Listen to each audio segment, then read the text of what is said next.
Баршаңызға қайырлы күн. App Store'дан осындай пульттың приложениесін тартып аламыз.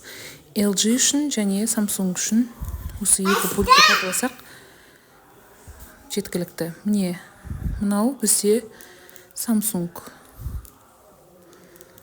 пульті біздің үйдегі Wi-Fi мен қосылады. Басқа да Samsung пульттері мынау неше түрі бар.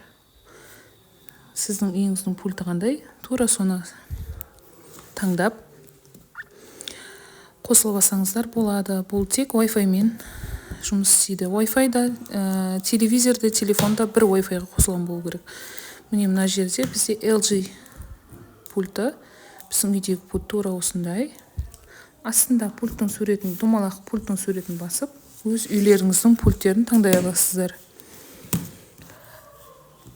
Пайдалы болса, лайк басып кетіңіздер. Міне LG телевизорының пульттерінің түрлері, неше түрі бар.